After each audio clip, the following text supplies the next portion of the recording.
আন্তর্জাতিক কূটনীতির জগতে এক ঐতিহাসিক পালাবদল ঘটেছে। রাশিয়া তালেবান নেতৃত্বাধীন ইসলামী আমিরাতকে স্বীকৃতি দেওয়ার পরপরই এগিয়ে এসেছে আরও কয়েকটি গুরুত্বপূর্ণ দেশ। চীন, ইরান ও মধ্য এশিয়ার কয়েকটি দেশ বর্তমানে এই স্বীকৃতি দেওয়ার বিষয়ে গভীরভাবে চিন্তা করছে। এমনই ইঙ্গিত মিলেছে আন্তর্জাতিক বিশেষজ্ঞদের বিশ্লেষণে।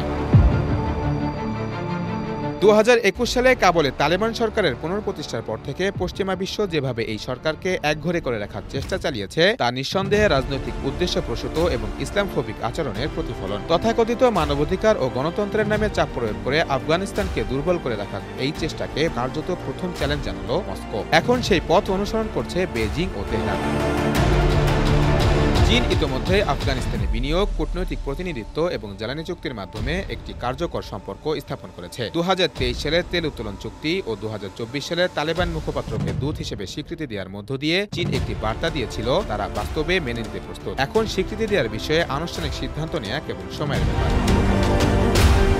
অন্যদিকে ইরান, যার সঙ্গে অতীতে কিছু মতবিরোধ থাকলেও বর্তমানে আইএস খোরাসানের উত্থানে উদ্বিগ্ন হয়ে তালেবানের সঙ্গে সম্পর্ক পুনর্গঠনে আগ্রহী হয়ে উঠেছে। ইসলামিক ঐক্য ও আঞ্চলিক নিরাপত্তার স্বার্থে তেহরান কাবুল একযোগে কাজ করতে চাইছে।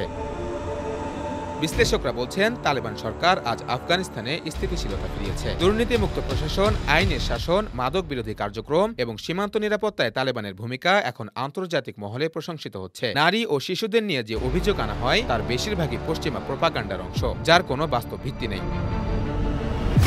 রাশিয়ার স্বীকৃতি একদিকে যেমন তালেবান সরকারকে আন্তর্জাতিক অবস্থানে বৈধতা দিয়েছে, তেমনি পশ্চিমা আধিপত্যবাদী নীতির অবসানের সূচনা করেছে। এখন চীন ও ইরান যদি একই পথ অনুসরণ করে তাহলে তালেবান সরকারকে একঘরে করে রাখা পশ্চিমা প্রচেষ্টা সম্পূর্ণ ব্যর্থ হবে। তালেবান এক বাস্তবতা, এক সফলতা এবং এক স্বাধীন জাতির প্রতিনিধিত্ব করছে, যারা সশস্ত্র দখলদারিত্বকে পরাজিত করে স্বাধীনতা অর্জন করেছে।